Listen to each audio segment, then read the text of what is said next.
Just before we get into this video, guys, if you want to follow me on social media, on Twitter and Instagram, the links are here. And if you also want to support me on Patreon as well and help out my channel, that would be absolutely awesome as well. But let's get on with the video. Hey guys, it is Wingy here and welcome to a brand new video. So the other week I was thinking, do you know, I really want to do a video talking about some of the possessions that I have in my Doctor Who collection, you know, stuff that I really treasure and that I just love. And then I saw that Council of Geeks had uploaded a video that was exactly that, and I just thought, shit, people are probably going to think that I'm copying him now. However, it turns out that he was actually tagged by Mr. TARDIS Reviews to do the exact same thing, and then Council of Geeks and then a few days later Ace Creeper, they both tagged me. So first and foremost, thank you to both Council of Geeks and Ace Creeper for tagging me in doing this, because I was going to do it anyway and now I can. Now from what I've seen, people are typically talking about one or two things. However, I can't really do that because there are quite a few things. But I used to be fat, so I'm used to being a greedy bastard anyway. So what we are going to do then is I'm going to talk about a few of the things in my Doctor Who collection. Some of them have kind of funny stories and whatnot, and I just wanted to share. So diving right into it then, the first thing that I want to talk about is something that you guys have seen in a few videos now, and that is this.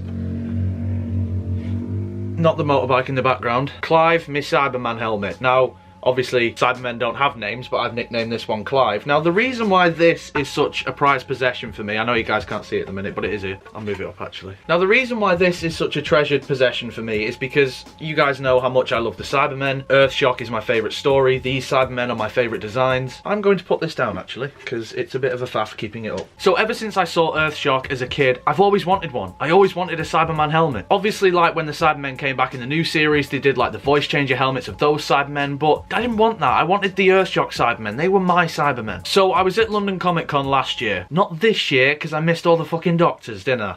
That was fun. No, it wasn't.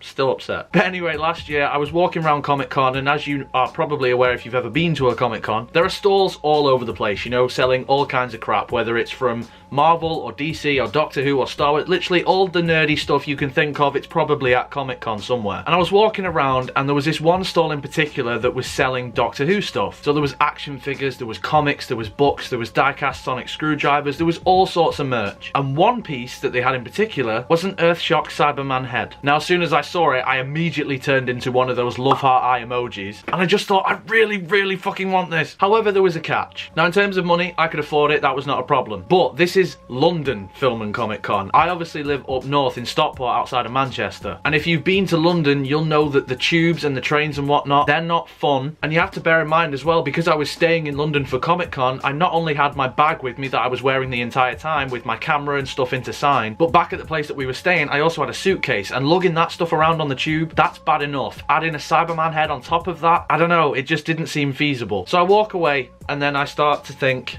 maybe I should have got it, you know. I walk around again on the next day, on the Saturday. I speak to the guy who runs the stall. He gives me his card and tells me, like, you know, we have this sort of thing coming in soon and like this sort of thing and whatnot. And he was just like, I saw you were here yesterday interested about the Cyberman head. What do you think? And I'm just like, I still don't know because it's getting it back. And he just said, well, just come back tomorrow and, you know, see how you feel. So on the Sunday I went back and it was still there, and I don't know, something inside me was just like, I've got to buy it. I just have to, because you've wanted this for so many years and it's right there in front of you. You have the money to do it, just do it. But I was still unsure. So I rang my mum, because obviously if in doubt, you ring your mum. And she was just like, you're phoning me about the Cyberman head, aren't you? I was like, yeah, I am. She was like, well, can you afford it? Yeah, I can. She was like, well, get it then.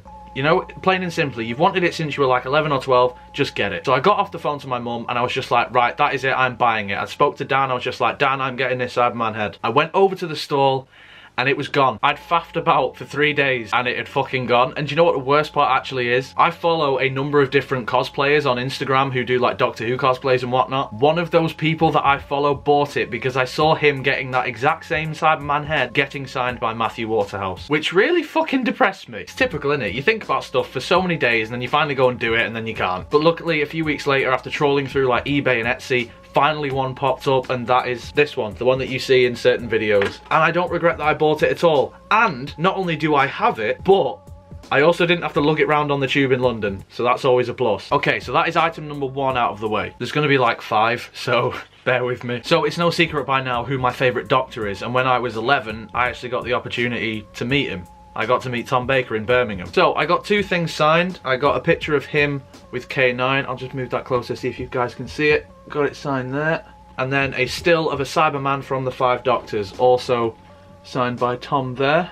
Now that was really cool because I got to meet my childhood hero. I was only 11 and there was the Doctor right in front of me. Now you guys know that I sometimes do the Tom Baker skits on my channel, and the wig that I use in those videos is kind of big on my head, but I've had that wig since I was 11 because that's the same one that I wore when I went to meet Tom back then. So if it's a bit weird and big and all over the place now, imagine what it looked like on an 11-year-old boy. It was fucking weird. I remember just being stood in the queue. I was second in line, I remember this, and Tom was late because he missed his train. It's weird how vividly I remember all of this. So yeah, Tom met the person in front of me and then, you know, sort of rearranged his pens and whatnot, looked up, saw this 11-year-old in this massive wig and just went, wow. To this day, I still don't know if it was a good wow or a bad wow. He also had the firmest handshake out of anybody I've ever met. Now, whether or not that's because I was an 11-year-old boy, I have no idea, but I always really remember that. And we just spoke for a little bit, just, you know, saying that he was my hero and all stuff like that. I desperately want to meet him again as well, because I didn't get a picture, which is kind of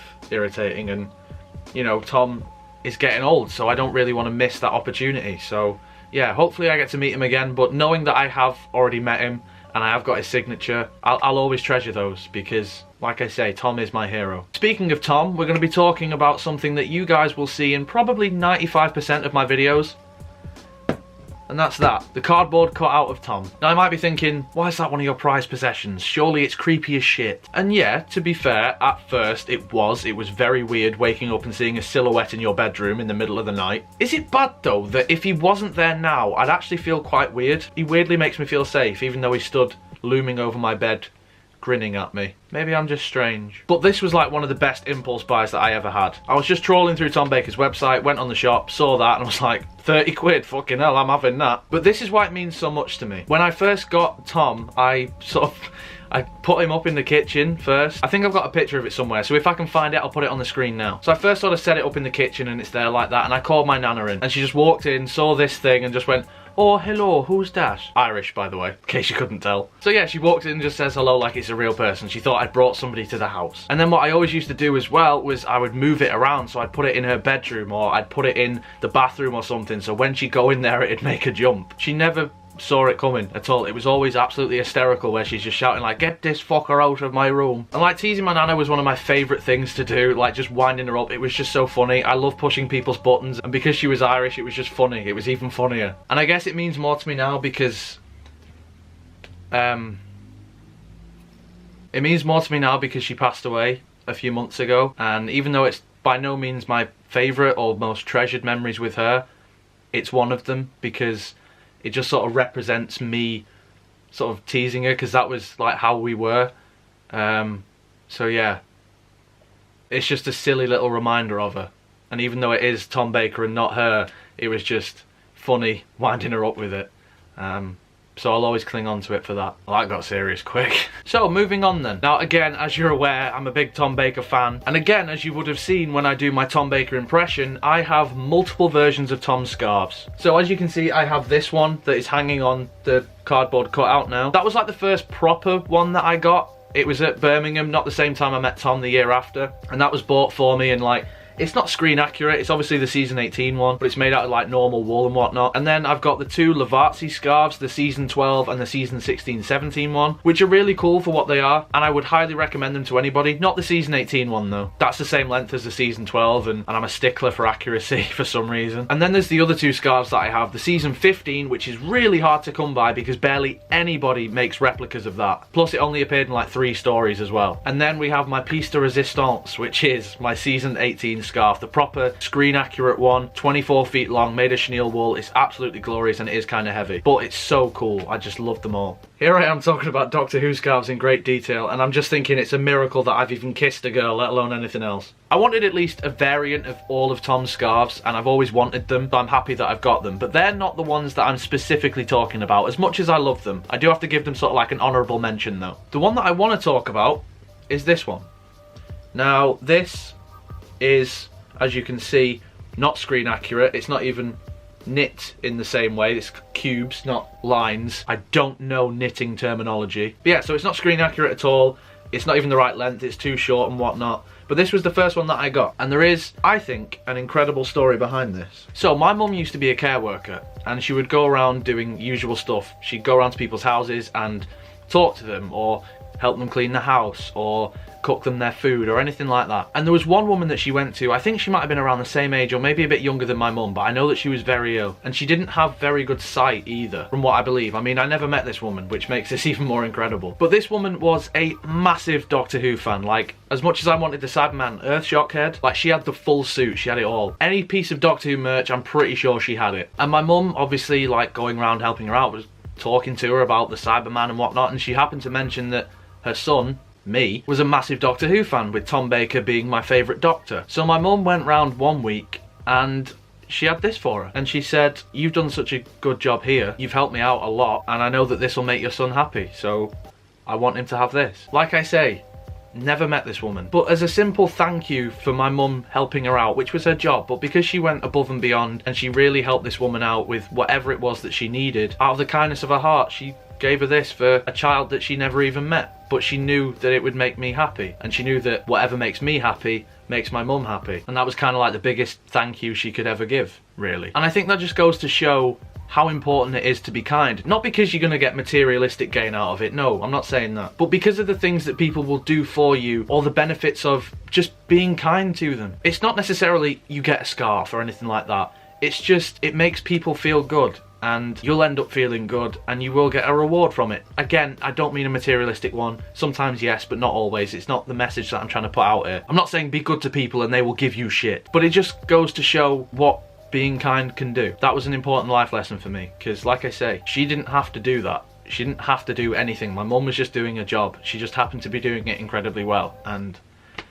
yeah, I got a scarf out of it. So whilst I do knock it, like sometimes saying, oh, well, it's not screen accurate, that's just me fan brain working. This one I will always treasure the most because, well, I guess because of the story behind it. And now on to the last thing, which I think will be the most underwhelming when I first show it, but there is a reason why this is on this list. Even though it shouldn't be a list video, fuck, I'm greedy. But what it is this. It's The Hand of Fear. My DVD copy of The Hand of Fear. This is the DVD that, out of all the classic DVDs that I've got, I've watched this one the most, probably. All of it, including the commentaries, the documentaries, the photo galleries, all the extras. You name it, I've watched it front to back multiple times. I probably know it word for word at this point. The reason why it means so much to me isn't because it's the greatest story ever. Because I know it's not. It's my favourite story, don't get me wrong. And people often ask me why, and say, well, hang on, if it's your favourite story, why isn't it in your top 10 list? Because I don't think it's the best. I don't think it's better than Caves. I don't think it's better than Genesis or Earthshock or anything like that. But why it's my favourite one is because that was the one that first got me into classic Doctor Who. And it's the story that I think represents me diving into the Doctor Who world. I love Sarah Jane in School Reunion, so I went and got that one because that was in shops to coincide with it, because obviously Hand of Fear is Sarah Jane's last story. And that story just represents me falling in love with the programme. It represents probably one of the happiest times in my life, discovering it all. It helped me discover my favourite Doctor, my favourite companion, more so than in School Reunion. It's just the excitement that I had when I first watched it, you know, seeing how certain things were different, like how the title sequence was going to be different, how the music was going to be different, how the TARDIS interior was going to be different, how bad the special effects were in comparison. You know, all these things when you're diving into a community. I think people get so entitled now as Doctor Who fans, and I don't want to turn this into a rant or anything, because I'm guilty of this too. People get so proprietorial about their fandom and they don't want people to touch it or to change it, or, you know, they'll have a go at other people that don't agree with them. And this isn't specifically me aiming at anybody in particular, because I think at some point in our lives, not just Doctor Who, but with anything that you're a fan of, we all do it. People nowadays are just so quick to criticise and so quick to have a go. This isn't right, I don't like that. And again, I'm guilty of this. I'm probably one of the more negative Doctor Who YouTubers on here. So for once, instead of all this negativity and toxicity, it's nice for me to look at that, watch the story, watch the extras and all that sort of stuff, and just enjoy it. Not worry about anything else. It just takes me back to a time that none of it mattered. I just loved it. That's it. I plain and simply just loved it. And I was about to go on a journey where I'd fall in love each and every time I bought a new Classic Series DVD. I'd go from that to Earthshock, and then from that to the Sea Devils, or from there to Remembrance of the Daleks, or anything like that. It represents a time when I just enjoyed being a fan, and that's it. Plain and simply it. That's why I treasure it so much. And yeah, that's it. I mean, I apologise for talking about multiple different things, but all those things I just couldn't not mention. I just had to talk about them all. So I apologise if this video was too long, or people just think, oh, stop waffling on about the crap that you've got. But yeah, those are my most treasured Doctor Who collection pieces, items, whatever it is. And thank you for Council of Geeks and Ace Creeper for tagging me, and also give me an excuse to actually do this video, because I wanted to do it anyway. So to keep this tag going, let me think, who should I tag? You know what, I'm going to tag Batmanmarch, because he's the first ever Doctor Who YouTuber, actually no, the first ever YouTuber that I watched. And I know that he's got a lot of stuff, so I'm curious to see if there's anything in particular that really stands out for him. So yeah, Batmanmarch, if you're a fan of Batmanmarch and you're watching this, let him know to do it, because I'm really curious about that one. But yeah, that's going to be it from me. Like, comment, subscribe, all that sort of stuff. Social media, Patreon, that's in the description, as always. And if you click on any of them, then I would love you forever. But until next time, guys, you take care of yourselves. Goodbye.